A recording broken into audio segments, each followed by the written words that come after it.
All right, some polling stations in Wisconsin, Waukesha on the left, Milwaukee on the right. We're told voting turnout in various precincts is heavy. Of course, I'm always leery to pass that along because when they say record turnout, for example, as we've heard out of some regions, well, we have more people now. So we always like to see, are they running out of ballots? Did they underestimate the demand of voters coming forward? That we don't know, but we do know that for Democrats and Republicans, this is a crucial state. Hillary Clinton already moving on, though, to New York City today with Mayor Bill de Blasio's wife. Don Peebles is here, the former Obama fundraiser. No formal endorsement this year thus far. That's interesting. Why not? Well, on the Democratic side, you don't have much of a choice. And Bernie Sanders is certainly not an option for me. I'm a business person. Yeah. I'm a capitalist, so he's out of the question. He would take the country down a road. What about Hillary Clinton? And again, you know, new ideas are important. And what's surprising to me is in a great country like ours that we have two choices for Democratic nominees. And so I would have liked to have seen someone who's a bit more focused on where we are as a country today and where we need to go as a country today. And somebody who's been around 30 years, it's hard for me to get really excited about that. All right, so if she doesn't appeal to you, if he doesn't appeal to you on the Republican side, ostensibly you've got Donald Trump and Ted Cruz. We had a guy arguing for John Kasich. That might happen. Any of those guys interested? Yeah, look, John Kasich is a very interesting person. He's super qualified.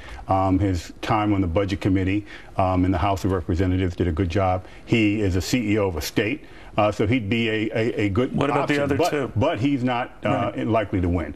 And of what's out there between Trump and Cruz, Donald Trump is clearly the better candidate. If you had Donald Trump versus Hillary Clinton, where does Don Peebles go? That's a tough call. That's a tough question. Look, on the business side, look, on the business side. So who would you vote for? I don't know. You know, I think you're hedging your bets ahead of running for mayor of New York. No, you know, look. If you told people you were going to vote for Donald Trump, that might hurt you. No, not necessarily. Look, Really? I criticized de Blasio for not standing for what he believes in. Look, he wants to support Bernie Sanders because that's where he is politically. He's a socialist. He said he is, and he wants to support Bernie Sanders. But to protect his flank here in New York, he's running around sucking up to Hillary Clinton. You know, look, I'm not afraid to support Donald Trump. I think that in some regards, you know, aside from his lack of discipline, I think he's got some good ideas. I think that we need a business person.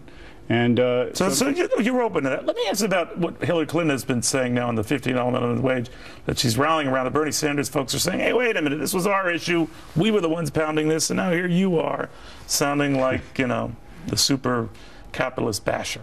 Well, I think that's a challenge right now with the Democratic Party, is that they're not full of new ideas. Well, are you in favor of $15 wage? No, I think the free market ought to prevail and people ought to get paid what the market dictates for them to be paid. And so $15 an hour minimum wage across the board will put a lot of people out of jobs. Plus these jobs that they're talking about, working at McDonald's is an entry-level job, not a career.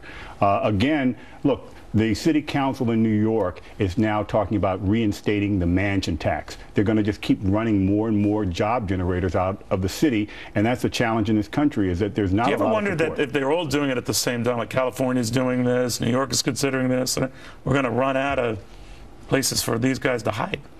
Well, look, I think in the end of the day, they're going to keep pushing people to states like Florida and Nevada that are very business friendly.